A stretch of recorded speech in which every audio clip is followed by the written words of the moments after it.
Howdy, my name is Ken Cook with Prepared Marketing. Sitting down today with Dave Boxley, the owner of Dave Boxley Sales Management. And we're going to talk a little bit about sales and marketing for small businesses. So hey, Dave, thanks for joining us today. Thanks for having me, Ken. Well, tell us a little bit about what you do and how you got to owning your own small business. Well, I have been in sales management and business development for more than 30 years with a variety of different companies, and had come to the point in my career where I really felt like I had a lot more to offer than what I could provide in a large corporation or a large company, and went out on my own in the last 6 months and have discovered a niche for myself and my skills with small businesses. Frequently, small businesses, as you know, are strapped for funds. Yeah. And one of the things that results in is typically an owner of a small business can become the sales manager by default because he just simply can't afford to pay for a qualified sales manager. And I'll step in and utilize my experience in order to bridge that gap. Hopefully, until the company grows large enough, they can afford a full-time sales manager. But some of my engagements, I envision being a permanent solution to the sales management problem in small businesses. Excellent. What was your corporate career like? What are some of the companies you worked for? Well, I started out of college. Well, maybe my biggest accomplishment is I put them all out of business, is what I like to say. I started with General Foods, which was then absorbed by Kraft and no longer exists. Then I went to the Pillsbury Company. They were absorbed by General Mills and no longer exist. Then I went to Benckiser Consumer Products. They were absorbed by Reckitt and they no longer exist. But I say that lightheartedly. After 15 years or so with corporations, I was recruited outside of the field to start an entrepreneurial venture in technology, where a company had designed a superb decision support software, and they needed someone with the experience that I had to sell the product back into Fortune 500 companies. And so because I knew how those companies were designed and how they ran, it was a perfect fit for me, and that launched me into the second part of my career, which was essentially representing small companies, entrepreneurial companies, and their products and services back to Fortune 500 type companies. So that's essentially, the career is basically split in half, 15 years in one, 15 years in the other. Excellent. Is this your first personally owned small business? It is. Absolutely it is. What's been the biggest challenge so far? Well, there's a lot of challenges, but I think the most important thing with regards to owning your own business is the excitement and the energy that you feel every day because you're doing something for yourself. And so the idea of self-motivation is nice when you're working for someone else, but it's a completely different ballgame, as you know, yeah, when you're the only engine in the machine. And so that also gives me, I think, a little bit of insight into my customers because they're in the same boat. They're the one that has to make the operation run. And while that's all exciting, that probably is also the biggest challenge, is that it's hard for me to turn it off right now, in that there's so much I want to get done and the vision that I have is coming into clarity. But it makes it also difficult at the end of the day to say, all right, that's enough for today. Yeah. And so I'd say that's the biggest challenge right now. I'm sure I'm going to run into more of them as I go forward. But if I'm going to give you a frank answer right now, that's the answer. When you go into these small businesses, then you diagnose problems? I mean, what are you seeing normally as the biggest dysfunction plaguing a small owner-run sales team? Well, there's not one. That's the key thing here. And I'll just give an example. Just in the last couple weeks alone, one small business owner who I'm working with right now, when he got the vision that, hey, I can offload 4 to 6 hours a week of my time and gain that back for me to do other things, his focus was, I as a sales guy, me, the owner of this company, am the best salesperson here. I can go out and bring in an extra $100,000 to $200,000 worth of revenue. So his vision was, the sales management is weighing me down and limiting the amount of revenue I can bring in. Mm-hmm. So that's one. Another one is a guy who he contacted me rapidly after an email I sent to him. A second email in a sequence, an automated sequence, which is something we talked about with Infusionsoft. But he said, hey, I don't know sales. I am a scientist, and I don't I don't know sales. It's been going great for a lot of years, a couple decades, but now we've hit a plateau, and I really don't know the answer at this point. I'd like to talk to you. I'm very interested in this. So that's a second one. Another guy I'm working with is in the process of now expanding to where he's going to actually add salespeople, and he needs someone to train and manage that particular team as he builds it out. So everybody's got a different concern with regards to sales management, and because of the breadth of my experience and the companies that I've aligned myself with, I have the ability to provide a solution for a variety of different sales management challenges. Yeah. I mean, so as a company, right, we're a small company. Growing a sales team is hard. Is that what you're seeing people are struggling with? I mean, is the growing of the team, or is it the running of the team? Well, it depends on what phase of their growth they're in. Okay. They're two different challenges entirely, but the similarity in both of those things is it's taking a significant amount of time away from the owner, who really would prefer to be visioning as far as how am I going to grow this business. You didn't start your company to manage a sales team, and most owners of small businesses didn't. Right. But because of just the nature of small business, they're kind of forced into that role, or forced into some solutions that aren't really that keen.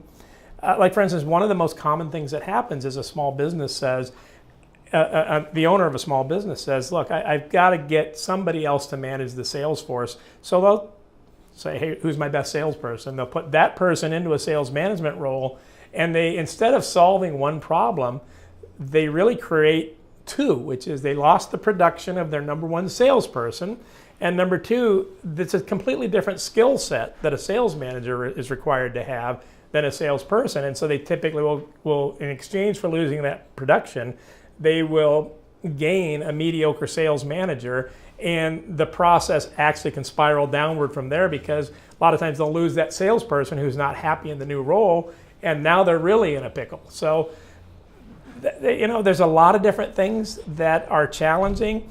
You can't just say it's building a sales team or managing a sales team, because it's all intertwined, especially if you're having a vision as far as how you want to do it in the future. Gotcha. If you were to give the average small business owner, who has or is starting a sales team, one piece of advice, what would that be? Call me. He asked.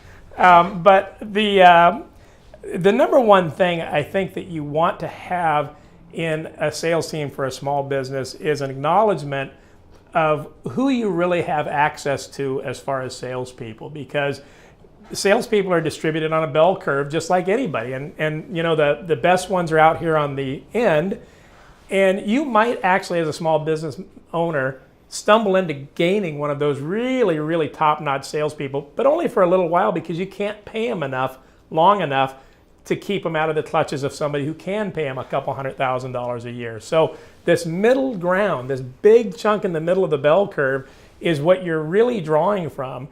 And those people can be successful or they can fail. But what makes a difference between those people succeeding or failing is, what is your process? Do you have a proven and repeatable sales process that removes friction for the average salesperson so they can navigate their way through?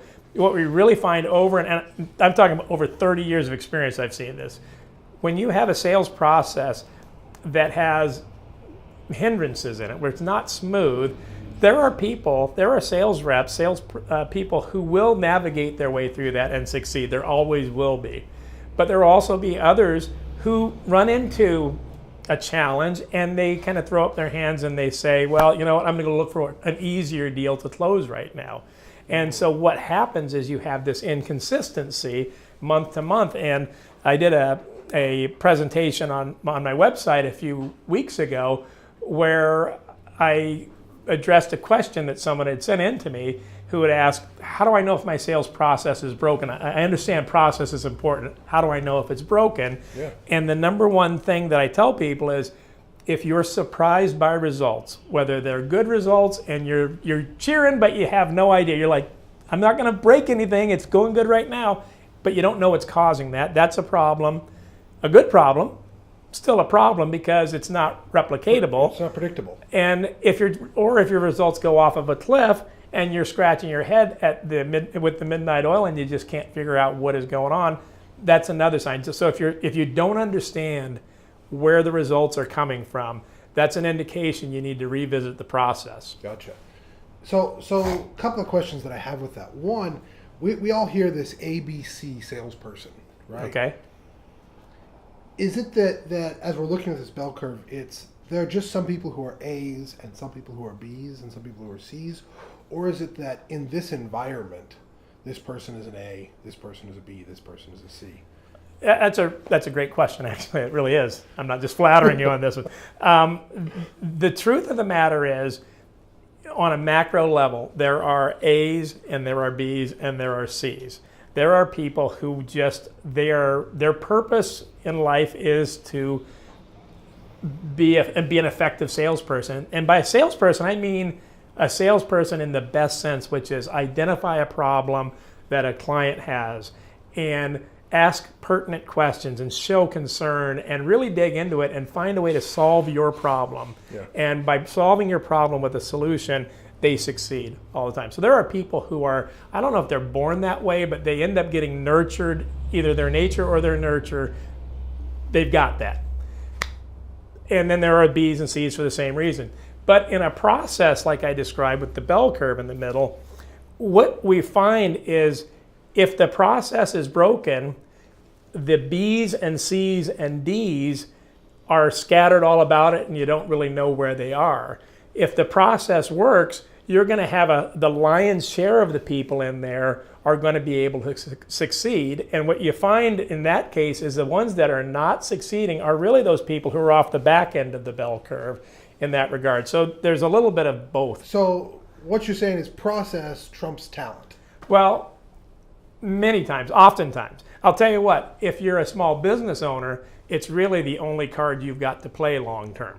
Okay? Yeah. One example I like to use, though, right now, because it's still relevant. We're in April right now, just started April, but the Super Bowl this year, you're a football fan. Absolutely. So we had that morning, the morning of the Super Bowl, you needed a superstar quarterback to win a Super Bowl, was the conventional wisdom, right? Right. And so the Patriots had Tom Brady, superstar quarterback.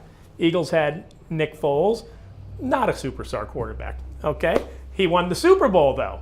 So in a case like that, why was Nick Foles able to lead the Eagles to a Super Bowl victory? It was simply that the Eagles had figured out a process by which they could use a Nick Foles quarterback and effectively negate the superstar that Tom Brady was. So you can't always win in that case, but it gives you better odds. If you are looking for the superstar, there's a chance you'll be out of business before you find one. And if you find one, his salary might put you out of business too.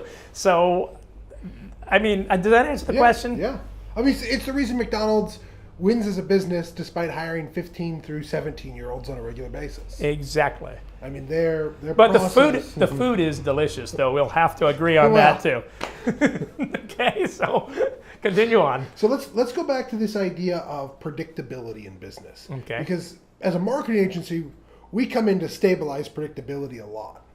In fact, we've got a client up in your neck of the woods, up in Ridgefield, Washington, who his business was doing this sort of a thing, and we really worked to not make the highs higher as much as to remove the bottom. Mm-hmm. Right? That was kind of step one. How do we get this bottom floor higher so that we can then push the ceiling up, so to speak? I see that from a marketing perspective all day long. Right? We want to track things. We want to see clear numbers. We want to understand what the process is, and we want to assign a value to everything and every action. How do you address that from a sales side? You know, I'm going to sound like a broken record now with regards to the process, but part of that process is training salespeople to understand exactly how to navigate their way through this process. What you find when you have a well-defined process is there are roadblocks, for lack of a better term, or if the better vision is places where the sale falls off the edge of the world. Okay. If back in Columbus Day, it's a flat earth, and they went off the edge of the earth. What you see when you have a process is you find repetitive collapses of sales options almost in identical spots in the sales process. Gotcha. So those are areas where you say, what do we have going on here? Do we have an objection that we don't have a proper handle for? Here, one of the more common things that you would not believe in this day and age, especially as a marketing guy, a lot of times it's a piece of collateral, something as simple as that. But there comes a point there where you can say, okay, what is the issue here? And then when you give that average salesperson who if they have that hurdle, they're going to give up, or they're going to slide off the edge of the earth. If you give that average person a bridge across right there, well, you've just moved them further along in the process. You've also built their confidence, and you've also shown them that there are techniques that they can learn and repeat that will lead them to success. But the bigger part of your point that I want to come back to is you talked about how you focus on let's cut out the drops, right, as opposed to really worrying about raising the highs. And that also is, anytime I'm managing a person and managing a salesperson and coaching a salesperson is a significant portion of what I do. The main thing, the quickest way to make a difference is eliminate the stuff that you're failing at. It's much easier to take stupid stuff, to use a blunt word, but what it is, stupid things, out of the process. And that way, just by the sheer nature that you took that bottom drop out, the performance is going to improve there. Gotcha. So if someone's looking to contact you, they want to get in touch with you, they want to understand how to do this. Give them some details here so that they can figure out how to get in touch with you at Dave Boxley Sales Management. Okay, well, he gave you the first tip right there, dave@daveboxley.com. You can contact me there. You can also contact me on LinkedIn at my LinkedIn page. And you could also reach me at 971-930-0998.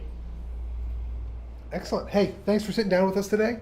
Thank you, Look forward Ken. to chatting again soon. Okay, very good.